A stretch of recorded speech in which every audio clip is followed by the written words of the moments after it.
Welcome to another installment of the Lord of the Momos cast. First of all, thank you to everyone who has listened to my first episode. It really means a lot to me as I'm trying to expand myself and also express myself. Also, tonight it's gonna be full of surprises for everybody.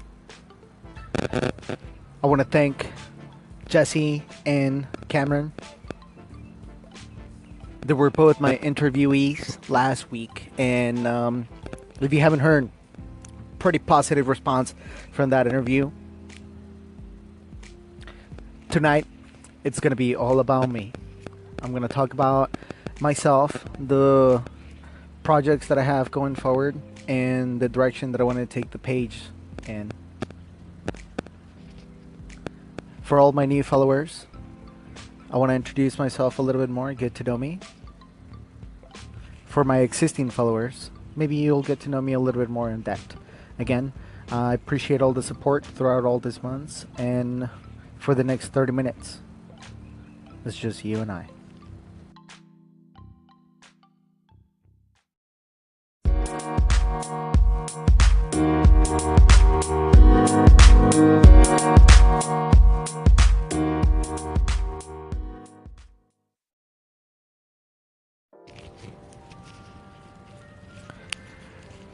Now, the most frequently asked question I get is, what's up with your name? Lord of the Momos. Now, usually in America we say memes, M-E, M-E. However, for a lot of my Spanish-speaking audience here, you'll know that we refer to it as Momos. So, that's really where it came from. Just trying to be a little bit different. Instead of having Lord of the Memes, I decided to think of something different, something to my roots, something that was kind of in Spanish, kind of in English. So I compromised with Lord of the Momos. As you can see, if you visit my profile, the official name is Señor Momos, and it still trips me out when I see some people, especially my friends, and they're pulling my leg, of course, because they know about this page and everything. So it's kind of funny. It's kind of cool to hear someone call you Momos. By the way, I am recording this in downtown Santa Ana because I decided to take a walk and record this while I just reminisce and thought about life a little bit. Hopefully my thoughts are clear enough for you to understand and enjoy. Now, my real name is Gabriel, if you must know, but you can call me Momos, Lord of the Momos, whatever. I started this, which is my next question here. I started this back in November. Yeah, around October, November of last year. I started it out of a project for me to kind of relax a little bit. I needed something to distract myself with. I needed a hobby. And I found memes very relaxing, very entertaining, very funny, very fresh. If you know where to look, you can find new memes every day. You're not stuck with the same SpongeBob meme from 2 years ago. You can find a fresh, new SpongeBob meme every day. You can find different memes, and I found a little passion on that. Also, editing videos. I know some of you have seen my original content, my video edits, and I'm getting better. If you compare my first edit to one of my most recent ones, I'm getting there. I just need to work with the software a little bit more and make sure that it looks fresh, it looks clean, it looks meme quality.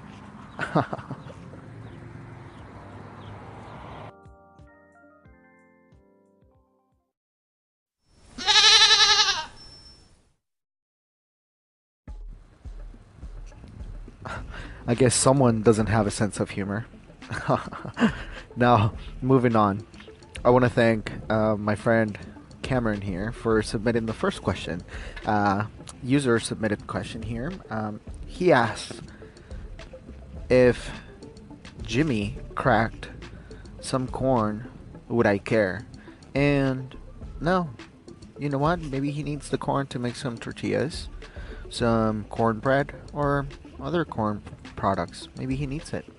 I'm not sure if he's hungry. Who knows? Julia Carmona asks, how old am I? Well, I'm 28. I'm going to be 29 here in June 28, actually. I know I sound like I'm 15 or something, but I guess my vocal cords never decided to drop. Cornflower 25 asks if I have a beard due to a recent post that I had made. And yes, I do have a beard. I love it. I love the way that it looks. It can be a little bit annoying sometimes, depending on how I sleep. But that's why you use different products and different things. I do condition my beard every day. Um, Wanna to make sure that it's nice and soft, not coarse and dry and all kinds of nasty. Vale más dar envidia que piedad asks what nationality I am. I am Ecuadorian, but I'm also a U.S. citizen. I became a citizen back in 2012. Yes, halfway through when I was in the military. But I identify a lot with the Hispanic culture. I miss Ecuador. Last time I was there was about maybe 8 years ago or so. So it's been quite some time. I definitely would like to go there. I still have a lot of family, a lot of good memories in Ecuador. I was born in Quito, which is the capital, very high up in the equator, in the middle of the hemisphere. Hopefully, you guys get to visit or know someone from there. Um, she also asks music. What type of music do I listen to? And I have the perfect answer for that. And literally anything that will make my head nod and my feet tap. So anything that's good, I'm open to listen to a lot of things. One of the things I guess it's easier to answer that question with is music I don't listen to. I don't really listen to country. Red Solo Cup, it's a good song, but I don't listen to country. I don't listen to rap as much, but mainstream music I'll listen to. I do enjoy house music, as well as rock en español, and a lot of classic rock as well as heavy metal. So my my taste definitely range from genre to genre. My ultimate superhero, I would say, oh Jesus, um, ultimate. I know it's one, but I'm gonna break the rules and give you two.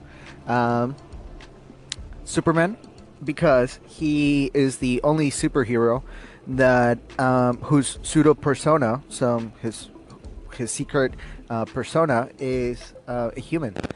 Everybody else's secret persona is their superhero. So it's kind of cool to see that he's the only superhero who hides as a human, as his pseudo persona. Spider-Man, because your local neighborhood, your friendly neighborhood Spider-Man. Everybody gets one, and he's always been one of my favorites as well. Foods I've never eaten. Well, I eat a lot, and I'm willing to try everything at least once. But I would love to try Afghan food.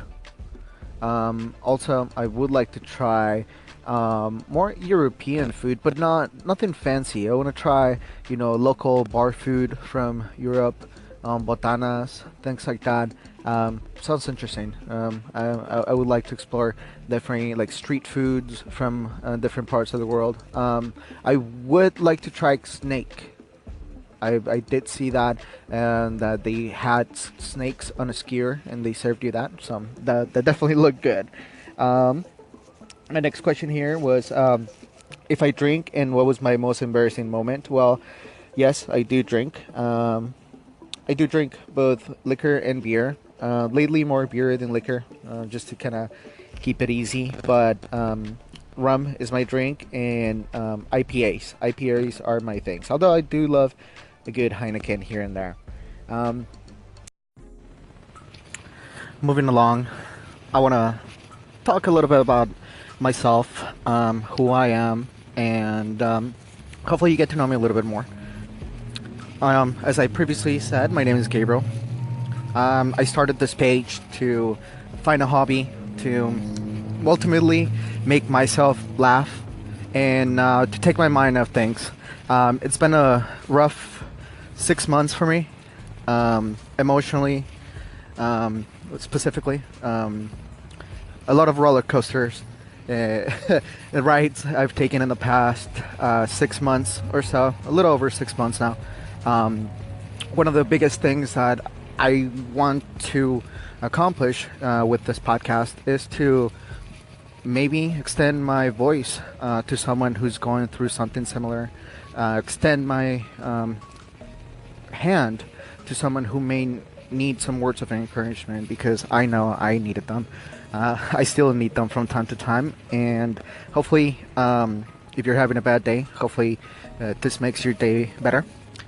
If you're having a horrible week, hopefully this makes your week better. If you're having a horrible month, you get where I'm going with this. One of the biggest challenges that I find myself in is not being able to express myself properly. I'm able to post memes with funny captions and I'm able to talk to you, but I do have a big challenge when it comes to expressing my feelings. Sometimes I'm an introvert, sometimes I'm an extrovert, and I express myself clearly and I let people know exactly what I have in my mind. But most of the time, I bottle my feelings, I bottle my emotions, and I just bury my emotions deep within me, and that is bad. I acknowledge that it's bad, but it's difficult for me to uh, openly express myself to anyone about how I feel because I feel at times that I need to put on a mask. I feel that I need to put on a show, per se, no pun intended, but one of the things that led me to do that was my childhood. You know, I went to a boarding school, a Catholic boarding school, and very strict, very. You can't voice your opinion. You had to go by the rules, and that's the earliest memory that I have of my feelings and emotions being suppressed. My mother and stepfather always worked, and by the time they got home, I'd be tired or locked in my room. I was an only child for about 14 years of my life, and I think that also has to do a lot to do with it. I never really had neighborhood friends. I did used to play in the neighborhood, but not as much as a kid should. I've always been a bookworm. I've always been a shut-in or a homebody. And those things, I think, shape me, but for both in a good and bad way. Good because it's shaping me to be responsible, but also bad because, again, my emotions and feelings are getting bottled in.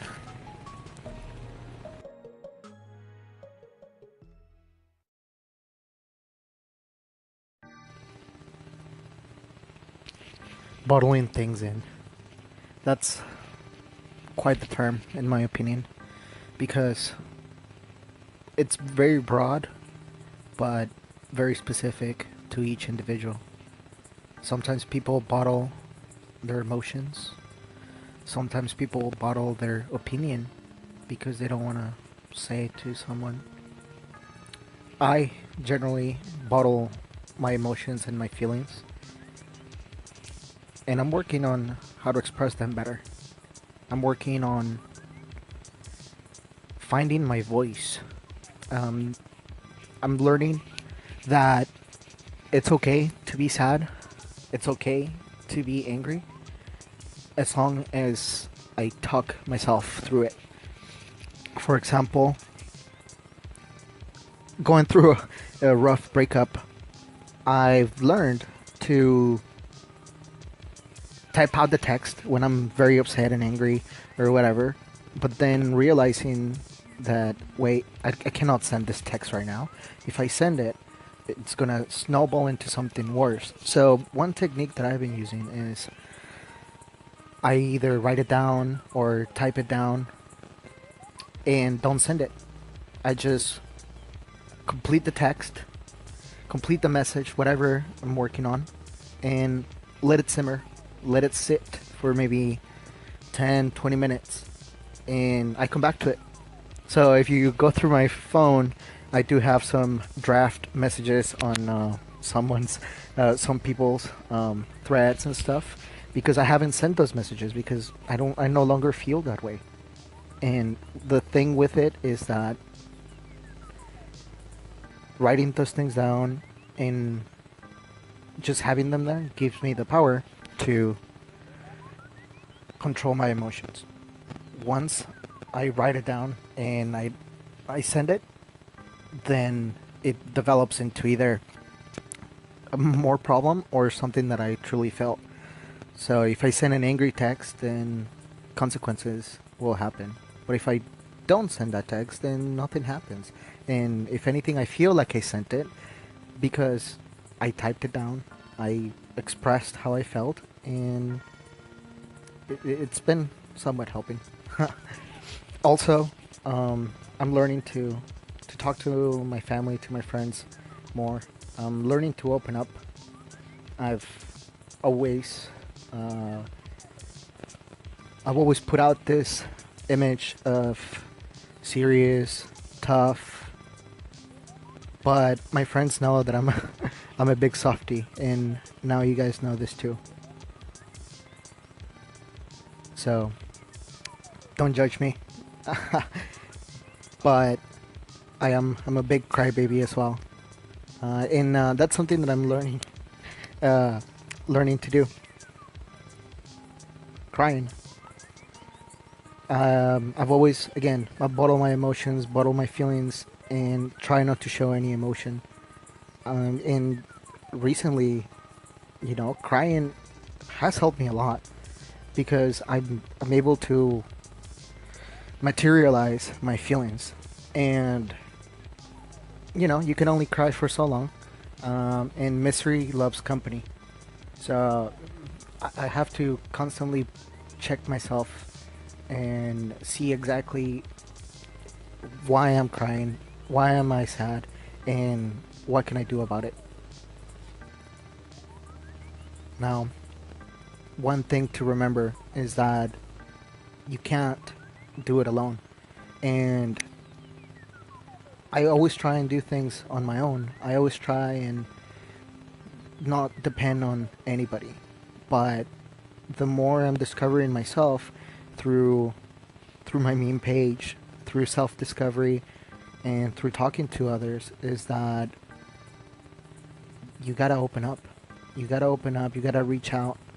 Um, Not so often will help come to you. Most of the time, you have to go out there and get the help. I'm still considering talking to a mental health professional, but my schedule just doesn't allow me to do so at this moment.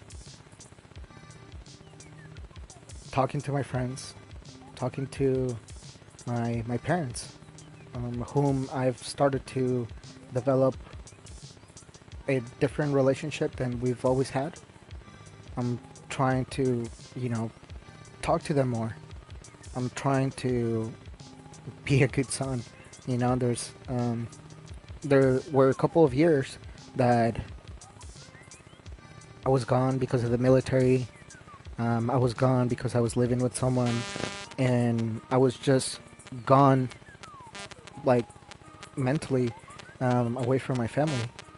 Um, I got to the point where we almost became like strangers. I would see him maybe once a month, if that. But the more and more I look at things and look at the way my life has come, or I'm looking at the way that my life has developed up until this point, and I see that your family is always going to be there. Your family is always going to be there to support you, even when you fuck up, even when you make mistakes.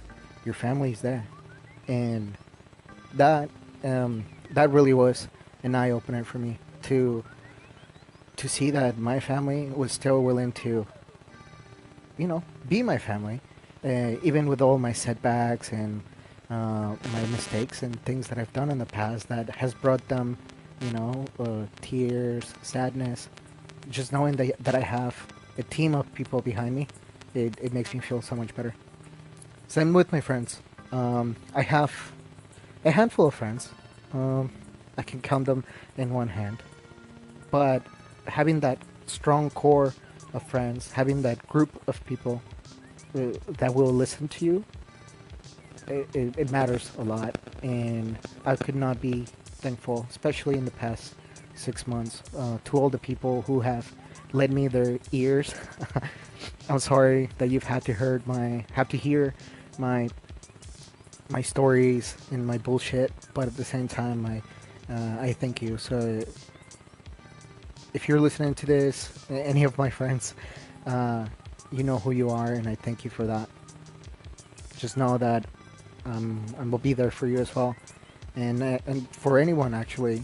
So if you're listening to this and you're going through a rough patch, um, reach out to someone. Reach out to me if you need to. Send me a message. Let's talk about your work, about what you do, about things that make you happy. Because talking about things that make me happy, make me happy. Talking about my meme page, talking about myself, talking about, answering your questions keeps my mind busy. Work out. I'm starting to exercise more because when you don't work out and you're depressed, the depression is going to get worse. So I'm trying to be more active. I actually signed up for a Tough Mudder competition or a race, whatever, in November. So we shall see. Hopefully, I don't die of a heart attack, but we'll see.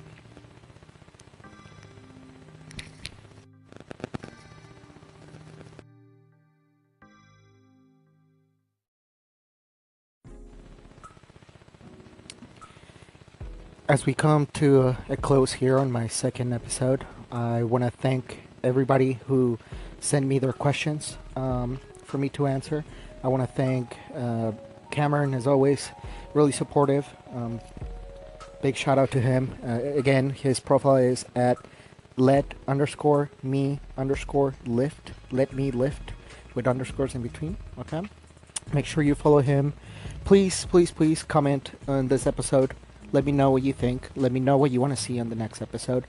If you want to be featured, if you want to be a guest, please let me know. We can arrange it in 5 questions to the heart. Lastly, once again, if you're listening to this and you're going through a rough moment, through a rough patch, you're not alone. Reach out to someone. Reach out to a friend, a good coworker, your family, for sure your family. If you still don't reach out to someone, go with a stranger. Seek out medical help, for example. Sometimes talking to a stranger makes things easier.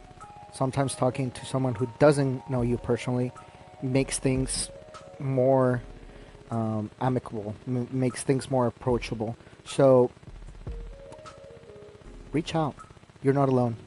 You're not alone. So, with that being said, I hope you guys enjoyed my second episode. Very excited to post this right now so you guys can listen to it.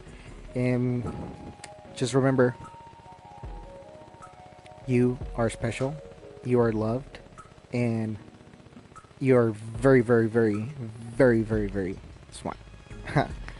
So, all cheesiness aside, next week's episode should be fun. I have an awesome interview with an amazing person.